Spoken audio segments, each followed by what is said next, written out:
Abati. Meanwhile, U.S. lawmakers have delivered a comprehensive report to the White House outlining specific measures to combat Christian persecution and extremist violence in Nigeria. The February 23rd presentation marks a significant escalation in congressional pressure on Abuja to address religious violations. Congressman Riley Moore led the bipartisan delegation that formally handed over the document to the Trump administration. The congressional document proposing sweeping actions, negotiating a bilateral U.S.-Nigeria security agreement, conditioning American aid on verifiable progress, and imposing targeted sanctions under the Global Magnitsky Act against individuals or groups complicit in violations. The report specifically names the Meetiala Cattle Breeders Association and officials enabling blasphemy enforcement. The lawmakers are demanding the repeal of Sharia and blasphemy laws in states where they are applied, disarmament of militias, persecution of perpetrators, and improved protections for displaced communities. While the White House hasn't commented on next steps, but the report signals potential escalation in U.S. pressure if Nigeria fails to demonstrate measurable progress on religious freedom protection. But however, implementing these sweeping measures may present significant diplomatic challenges. I know that you have gone through the document and you've seen some of those measures, especially some of these, enforcements of, disarming the Sharia law or, changing all of that. It might prove challenging for them. I don't know how that implementation might work, but it is welcoming to hear the sort of collaboration when you talk about persecution of militias, the terrorist group, and that sort of rhetoric is what we want to hear with the collaboration. All right, I like the word collaboration that you emphasize on. Yes. I don't think this is a collaboration, mind you.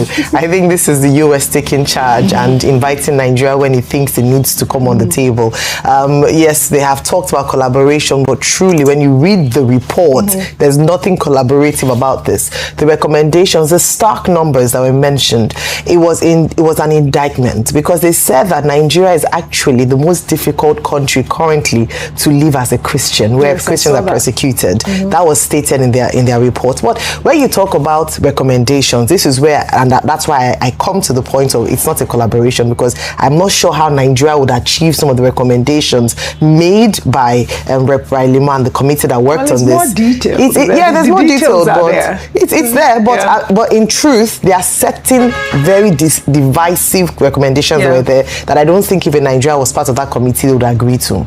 Number one, we've often talked about the Sharia law and the history of the Sharia law, that it's more complicated and complex than just saying do away with it. It started from the Obasanjo administration, and yes, we might have conversations and thoughts around it, and a number of people have come out to say that this is one of the reasons why it's difficult to practice Christianity in certain parts of the country, but there are constitutional conversations around that. It's not just coming up with a report and stating that. Then he also talks about Russia, relationships with Russia and China, and talking about how the Chinese sometimes take advantage and perpetrate these acts by paying these militia groups to protect them when they illegally mine our resources. We need to investigate that, because there have been undercurrents around these illegal minings going on and the funding of these illegal mining. So whilst we might disagree with the U.S. position on how Nigeria should interact with other international partners like Russia and China, there's still some substance there that needs to be investigated, and we need to see more about that. But in other areas, a lot, if you go and read under the comments, you would almost feel sad or embarrassed being in Nigeria. People were hailing, oh, thank you so much. Now come and monitor our elections. You have done really well. But of course, this is ignorant response, because it's not everything as a Nigerian that I should agree. We are still a sovereign nation the last time I checked. But other recommendations, the collaboration of coming together to ensure that aid is provided, to ensure that aid is provided for the people living in the IDP camps, internally displaced camps, and for that process to be transparent and the money is monitored. Also based on achievable outcomes as well. I thought that was really good, and we should begin to see how we phase out and take out people from the IDP and resettle them into the communities. They also talk about protection of lives and properties in these areas and concerted efforts that must must be made by the government to ensure the protection of lives and properties, especially in the middle belt areas or areas that have been flagged off. This would have a ripple effect, but you know, on the whole of it, it's bittersweet. Good, because finally attention has been brought to this matter that has been talked about for too long in Nigeria, but has been covered. But bad because it's quite sad that another country seems to be taking the lead in what Nigeria ought to primarily be taking a lead on in terms of protecting its own people. Yeah, I mean, you highlighted, there's no harm in collaborating. I mean, because this is how nations survive, really. And, you know, there's some sort of diplomatic relations that we need to continue to engage to solve these problems, severe problems that we're facing in Nigeria. Well, meanwhile, Rufai, in a shocking development, a new report from AFP has sparked reactions as it alleges that the Nigerian government paid 2 billion naira to Boko Haram terrorists in exchange for 230 students and staff of St. Mary's Catholic School after they were kidnapped last November. According to the report, 3 sources told AFP that Nigeria's federal government flew via helicopter to one of Boko Haram's hideouts in Goza, northeastern Borno State, and transferred the funds to Ali Ngulde, one of the group's militant commanders. And because of poor network in the area, Ngulde reportedly had to leave Nigeria and travel to Cameroon to confirm receipt of the money. Once confirmed, 100 children were released. 2 Boko Haram commanders were also reportedly released as part of the deal. Now, the allegations from this report raise serious questions around what went into securing the victims' freedoms. Nigerian security services categorically denied paying any ransom, stating government agents do not pay ransoms. And we're told that the National Security Advisor, Nuhu Ribadu, led the 2-week negotiations that secured the children's release in December. Now, this new report counters the government's claim, and if ransom was paid, it sets a dangerous precedent when it comes to funding of terrorist operations and hinders any sort of, achievement that we can make in this issue that we are facing in Nigeria. Your thoughts? Oji, Nigeria is a country that has been battered, that has lost its spine, and that is now degrading. And that's the sad reality. From the comments Ayo made as regards America trying to tell you what to do and not collaborating, it's an indictment to say they were trying to collaborate. They were upending your sovereignty right in front of you. Because if they tell you don't deal with Russia but deal with Hungary because Trump is close to Viktor Orban, they are upending your sovereignty. They are telling you that change your laws. They are telling you that we're taking responsibility for your country. Things you ought to provide as a sovereign nation for your people, you cannot provide it. They are taking away your sovereignty, upending your sovereignty. And you think it's something to be happy about. It's a reflection of a country that's on the spine, that is on its knees, that has lost the spine. It has also lost the spine because you can't fight insecurity. We keep asking, the Papiri people that happened, how did they get out? The National Security Advisor told us that don't worry, they will release them. We keep asking, if you do not kill these people in an operation, that means something must have happened. But you see, whatever allegations that they made that they pay ransom, it's a waste, Oji. You know why? Because some of the Papiri students were kidnapped in January when another attack happened around Niger. So when you look at what is happening in the country, you also now talk about the complicity. That's to show you that Nigeria has lost its spine. A case in point, still today, Oji, who ordered the military to leave 30 minutes before the KB girls were abducted? So can we also extrapolate by saying, were the KB girls too paid? Were ransom paid for the KB girls before they will have been released? Because that was how they were released. Without shooting, without anything. What kind of deal went on? Those are the questions, Rufai. And secondly, who ordered the military to leave 30 minutes before? Just like in the case of Woro, over 100 and something people have been kidnapped now. When they sent security reports, it took the military 10 hours to respond. Another point on complicity. When the village head in Woro sent a message to the security authorities, the bandits, the criminals, the terrorists intercepted that message, and that was why they're strong. Another fourth point on complicity. So when you have all of this and the National Security Advisor just says they are releasing people, then it shows that the nation has lost its spine. You know why? Because the general affirmation of every nation is its sovereignty and it is right to be able to protect the people in Section 14 of Section 2. So if the government has lost it in any shape or form, then it is a case of water don't pass Gary or yam pepper scatter issue after yoro. So we are in a dilemma as we speak today, Oji. And that's why when I submit to you that we do not have security, people think I don't know what I'm saying. It's because I've looked at all the parameters and say that if you are protected in this country, it's just by the grace of God you sleep and wake up. Oji, if the men of the criminal world decide to attack or strike anybody close to you, they will do it without anything happening to them. That's the kind of country we are. And that's why you see America is dictating to us. And you can see the Nigerian government has lost its spine so much that in all of this conversation, instead of us to go ahead and take the fight to these people killing people in Jaws and in the likes and everything, what are we doing? We are paying millions to go and do PR and propaganda by trying to appease America, by telling America that we are trying to fight the problem when the problem is still on ground. All right. Successive governments failed, but the failure of these governments is ironclad. All right. Dr. Abati, I'd like your thoughts on the two story, but I want to take this story so that, you can tie it all together. I mean, it's not a story together, it's just because of time. But I want you to touch on those two stories as well after you discuss this. Now, let's turn our attention to this clip from the Arise News primetime show on Friday, which is now circulating on social media.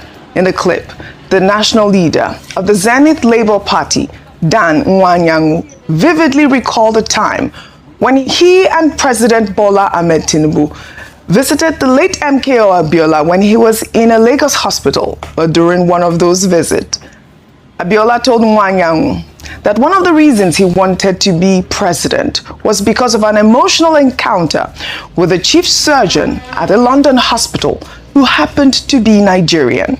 Let's take a look. When Abiola had a swollen leg, he was admitted in a co-hospital in Lagos, room 437. I was the only non-member of the family that was with him.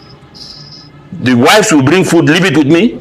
I will serve him. After eating, I will eat the remnants. Abiola called me one day, comrade, do you know why I want to be president? I said, tell me, Mr. President. He said there was a time I went for surgery in King's Hospital, London. They wheeled me to the theater. 6 doctors were in the room, 3 on my right, 3 on my left. They're all white people. After 10 minutes, sir, do the thing, let me go. He said, no, we're waiting for the chief surgeon. Not long, one black man came with 2 other doctors. When the black doctor entered, he moved close to Abiola, Eka Sosa. Abiola said, Kilorukwe, what's your name? Are you a Nigerian? I said, yes. Abiola told me tears dropped from his eyes. He said, comrade, I will bring all these people back in Nigeria and put those hospitals here. Charles, are you telling me that we cannot put King's Hospital in every state in Nigeria? Are you telling me we cannot put these hospitals here? They have stolen the money for the hospitals from the center. You are selling oil, we are not seeing the money. In the past, how many years today? Abiola told me, he cried, that was part of the reason why he wanted to be president. President Tinubu is aware of it. I'm calling him because every day we're in Abiola's house. Nwanyawu's recollection underscores a persistent challenge that has only worsened since Abiola's time. Nigeria's healthcare crisis is driven by systematic corruption. The result is a system where wealthy Nigerians, including sitting officials, routinely seek treatment abroad, spending an estimated $1.5 billion annually on medical tourism, while public hospitals lack basic supplies. Doctors migrate in droves, with over 5,000 leaving for the United Kingdom and the United States in recent years alone. The irony identified, which is skilled Nigerian surgeons thriving overseas while their homeland suffers, remains Nigeria's most damning indictment. Your thoughts? Okay, very quickly and briefly, Dan Nwanyanwu, what are the points? One, that Nwanyanwu obviously is an Igbo man. But this was an Igbo man who was left alone to stay with Wêêp Abiola in hospital by his family. He was the one who would present the food to him and then stay with him and look after him. Chinua Achebe has said in a book that there was once a country, there was indeed once a country called Nigeria, where whether you were Igbo or Yoruba or Ejagam or whatever did not matter. People related on the basis of humanity. It is unfortunate that our country now has become a place where people no longer trust each other, and they cannot relate together on the basis of their own humanity. Second point is about the health sector. Now, we have always said that a healthy nation is a wealthy nation. And apart from agriculture and education, we've talked about health. Now, this same country, the Nigeria that Nigeria became, we once had a minister of health who said any doctor that wants to migrate or go and look for a job in Saudi Arabia or South Africa can go away, that we have enough doctors here. But the reality is that we do not have enough doctors in a country that has the highest maternal mortality and infant morbidity rate in the world. So, health is important. That's the other message that Nwanyanwu was pointing out. Now, we once had a man who was undeclared president of Nigeria, although they have tried to make remedies subsequently, who wanted to address the health sector, but he was not allowed to claim his mandate because some elements in the Nigerian military, for their own personal reasons, aborted the June 12 election, the freest and fairest election by admittance ever conducted in the history of Nigeria. The fourth point is about the fact that medical tourism, which takes a lot of money, it's not only Wêêp Abiola who gave that testimony. Other Nigerians too will go to South Africa, they will go to UK. They will be told that the best experts are even in Nigeria, or the best experts abroad in the particular fields are Nigerians. But the same people that Wêêp Abiola wanted to bring home, other presidents eventually brought home some people. But when they brought them home, go and find out what their experience was. Nigeria, as we say, will happen to them. Nigerians, as we have been told to say, will happen to them. And do you know how many experts have returned to wherever they came from? The challenge, therefore, is to create, whether it's in education or health or agriculture or any other field of endeavor, an environment where Nigerian talents can flourish.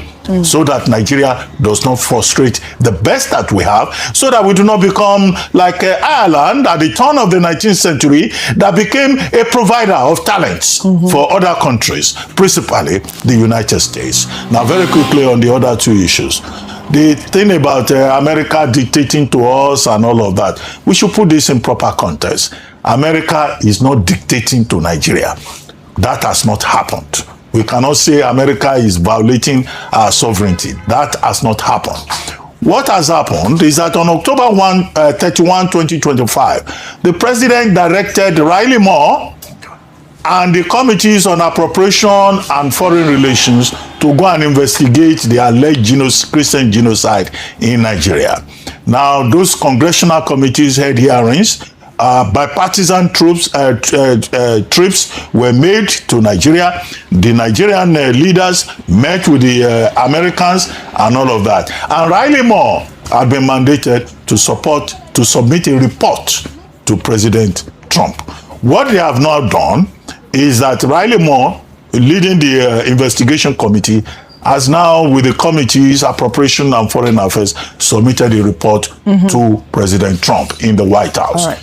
The United States has not adopted that report. The government of Donald Trump has not made any pronouncement on that report. Correct. The Nigerian government has also not responded to it. Correct. This is the opinion of the investigating team. Right. And what happens hereafter is when we will be able to make definitive statements. Right. One quick very point that I can make is about the recommendation that Nigeria should do away with the Sharia. That was what now, the Sharia is a constitutional matter. Yeah. The process of how it came about has been well articulated by Matthew Hassan Kuka, now Bishop.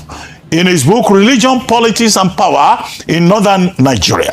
Now, the decision when the 1979 Constitution was being formulated was that it would be a personal orthodoxy. Sharia is supposed to apply to persons who submit themselves to it. The abuse is the problem. Its conversion in Zamfara State in 1999, further emulated by other states in this country, into a criminal orthodoxy. That's where the problem is. So nobody can say President Tinubu can unilaterally abolish Sharia. He cannot do that. If it is a constitutional matter, it will have to go through the constitution. All right. The recommendation that Nigeria should do business with France, Hungary, and UK is still, to the best of my knowledge. And that's why I summarized that it will be hard to implement. Yes, most of those will be hard to implement. Now,